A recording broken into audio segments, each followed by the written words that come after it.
नमस्कार, स्वागत है आपका न्यूज 19 में। मैं पुलकित सक्सेना आप लोग के साथ आइए नजर डालते हैं हरियाणा की ओर कि आखिर हरियाणा के अंदर और क्या कुछ चल रहा है। देखिए हमारी ये खास रिपोर्ट में। भाई और बहनों से खेती की जमीन खरीदने की रंजिश में आरोपी ने अपने दो साथियों के साथ मिलकर के युवक के साथ उसी के डेरे में मारपीट कर दी। दो लोगों ने युवक के हाथ पकड़े और एक ने रॉड से उस पर हमला कर दिया। बचाने आए पिता और नौकर के साथ भी मारपीट की। मारपीट के दौरान आरोपियों ने उसकी जेब से 10,000 रुपये लूट लिए। वहीं साथ ही साथ इसके बाद पीड़ित की कार में तोड़फोड़ की गई और जान से मारने की धमकी देकर आरोपी चले गए। पीड़ित की शिकायत पर सेक्टर 29 थाना पुलिस ने 3 लोगों के खिलाफ केस दर्ज किया है। मलिक एंक्लेव निवासी विकास उर्फ विक्की ने बताया कि गांव पसीना में उनकी करीब 13 एकड़ खेती की जमीन है और खेतों पर ही डेरा बनाया हुआ। करीब 2 साल पहले उन्होंने गांव मछरौली निवासी राजेश के भाई और बहनों से 9 कनाल जमीन खरीदी थी, जिसमें राजेश का कोई भी हिस्सा नहीं था। उसके ज़मीन खरीदने से खुश ना होकर राजेश उससे रंजिश रखने रखा और तभी से वह डेरे पर रहने वाले उनके नौकरों के साथ भी मारपीट करता रहा। रोजाना की परेशानी को हल करने के लिए गुरुवार को उसके ताऊ के लड़के ने फ़ोन करके डेरे पर बुलाया। तब वहां राजेश नहीं था, गांव के अन्य लोग बैठे हुए थे।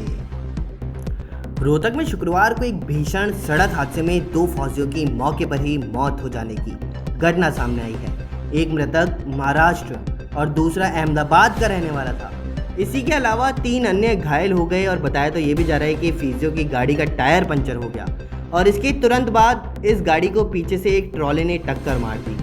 सूचना के बाद पुलिस ने सैनिकों के शव को पोस्टमार्टम के लिए भिजवाया तो वहीं घायलों को PGI-MS में भर्ती करवाया है। हादसा नेशनल हाईवे नंबर 9 पर स्थित गांव मदीना के पास में हुआ है और मिली जानकारी के अनुसार अहमदाबाद के रहने वाले लॉन्स नायक रवि यादव, महाराष्ट्र के रहने वाले सिपाही 26 वर्षीय बाबूलाल घनश्याम, पश्चिम बंगाल के भापुरा जिले के रहने वाले राहुल पाठक, पदमतला जिले के सिपाही संतु घोष और हवलदार संजीत पाल छुट्टी काटकर पंजाब के फाजिलका की 14 महार यूनिट में ड्यूटी पर वापस लौट रहे थे। गुरुवार को सभी दिल्ली में आकर मिले और वहां फिर दिल्ली निवासी चालक मनोज की अर्टिगा कार बुक करके फाजिलका के लिए निकले थे।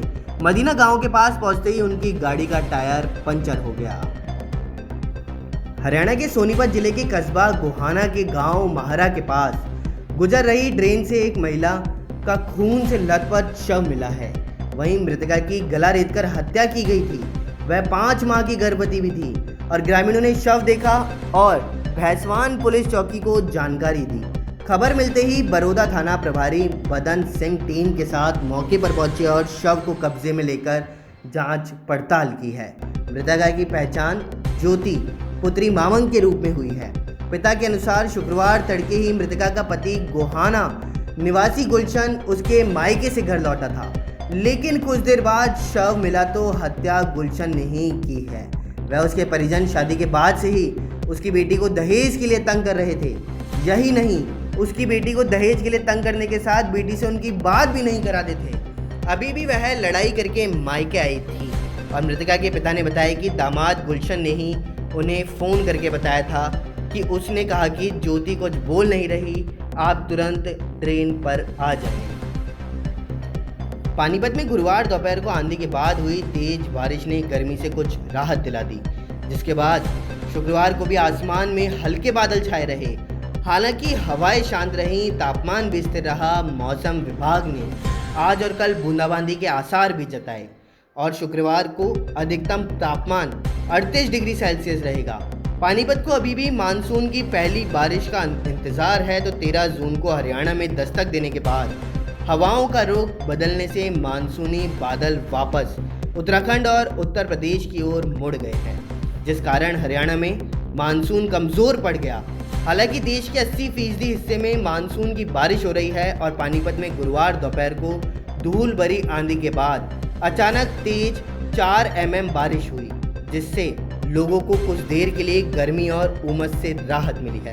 बारिश और हवाओं के कारण देर शाम तक मौसम सुहावना बना रहा और शुक्रवार सुबह को आसमान में हल्के बादल भी छाए रहे। पंजाब यूनिवर्सिटी के अलग अलग डिपार्टमेंट से टॉप करने वाले स्टूडेंट्स को डिग्री उनके घर पर भेजी जाएगी। आमतौर पर यूनिवर्सिटी की कन्वोकेशन फरवरी में लेकर के अप्रैल के बीच में होती है, लेकिन 2019 में कन्वोकेशन को पहले चीफ गेस्ट के तौर पर आने वाले चांसलर से समय न मिलने की वजह से टाल दिया गया और इसके बाद कोरोना वायरस की वजह से कॉन्वोकेशन कराने का संभावना नहीं बनी। वर्ष 2019 के सभी स्टूडेंट्स की डिग्रियां उनके कॉलेज को भेजी जा चुकी हैं। University school of open learning और प्राइवेट कैंडिडेट्स की डिग्रियां उनके घर पर भेज दी, लेकिन टॉपर्स को लेकर के दिक्कत आ रही थी क्योंकि उनको डिग्री और मेडल कॉन्वोकेशन में दिए जाते हैं। गोल्ड और सिल्वर मेडल वाले कैंडिडेट्स और पीएचडी डिग्री कॉन्वोकेशन पर अवार्ड भी की जाती है।